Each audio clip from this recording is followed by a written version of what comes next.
Hey guys, we have some good news regarding a legal challenge to the ATF's new rule called Engaged in the Business of Dealing in Firearms. A judge has made a good decision that could help us really soon.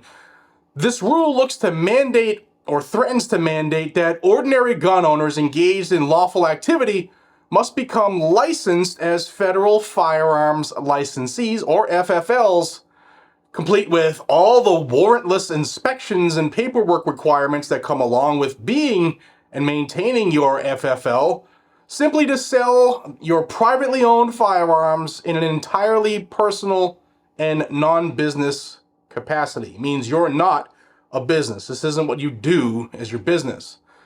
Now, you've heard me talking about precious metals and telling you that experts were calling for record high gold. Well, now it's here. Gold has broken through the $2,300 an ounce level.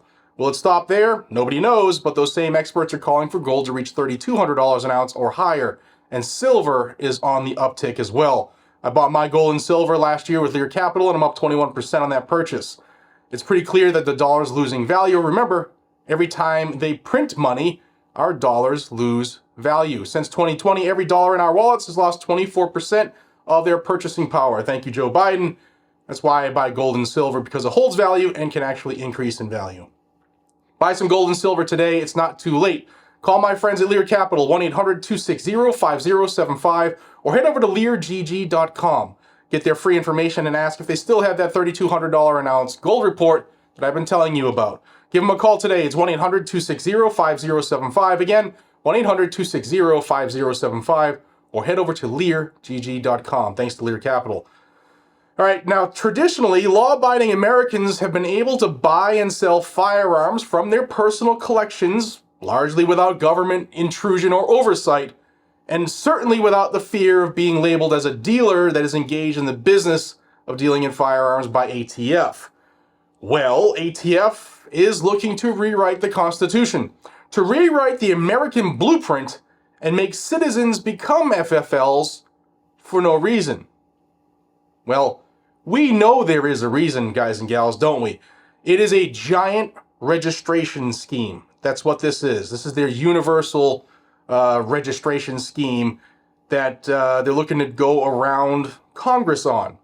Now, once ATF forces everyone to be licensed to sell their firearms, they will know exactly who has what and exactly where they live. And don't forget about Joe Biden's zero tolerance policy on FFLs either. Once they get your FFL information, they will find some type of clerical error in your books and revoke your license. It was all part of the comprehensive strategy to prevent and respond to gun crime and ensure public safety, which Biden announced. And in that, he was targeting what he called rogue gun dealers.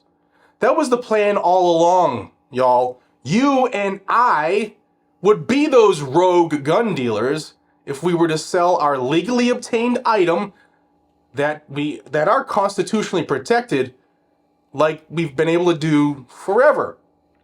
Under Biden's policy for zero tolerance, revocations on FFLs have increased by 3,040%. 3,040%.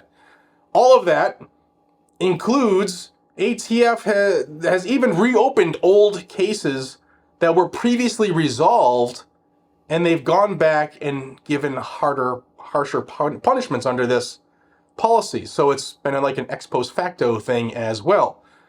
Sell your gun, and you might get criminally charged. And the rule is clear as mud, just like all ATF rules.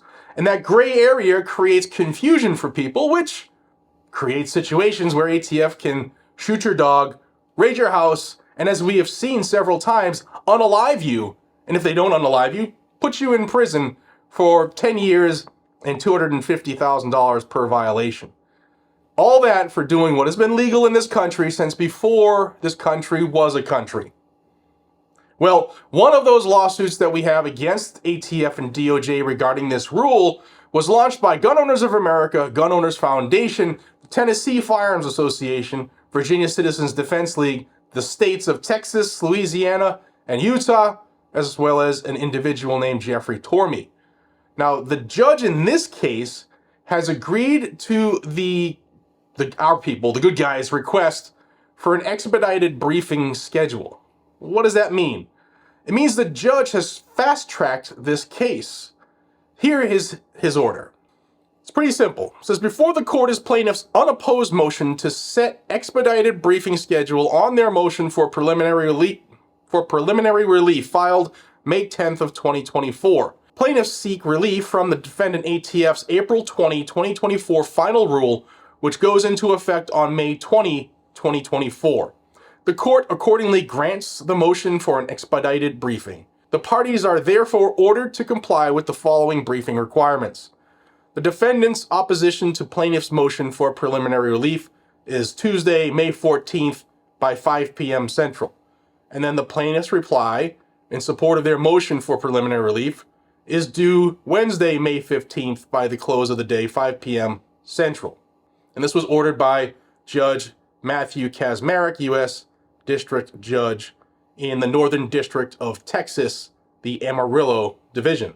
And this is great. I mean, this is big news because usually it takes a while to where the rule goes into effect after these challenges are heard by judges. Well, the ATF has until tomorrow evening to respond, and our side has to respond the following day. Now, this means we could have a ruling before the date the rule goes into effect of May 20th, 2024, which is exactly what this lawsuit was looking to do. So, I want to go on record again and say thank you to those groups who are putting forth time, effort, and money to fight the ATF and DOJ. Support those that support you, guys and gals.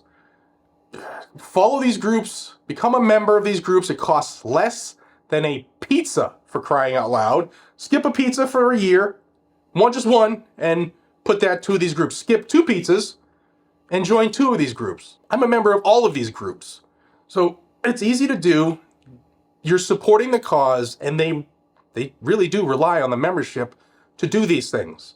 They're nonprofits. So thank you to the groups, GOA, GOF, Tennessee Firearms Association, Virginia Citizens Defense League, Texas, Louisiana, Utah.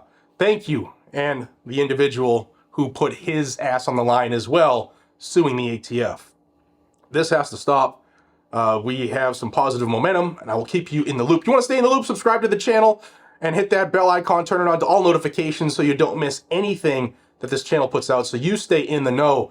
Help others stay in the know by liking the video and sharing it. Those are really instrumental for the way YouTube is set up to defeat that algorithm that doesn't want this information out. We can force it out if people like, share, subscribe, and turn on the bell notification. Those 4 things really go against the powers that be that don't want the info out. So I hope you will help me in that endeavor, and I appreciate you all. Have a great day. I'll see you on the next one. God bless you. Take care.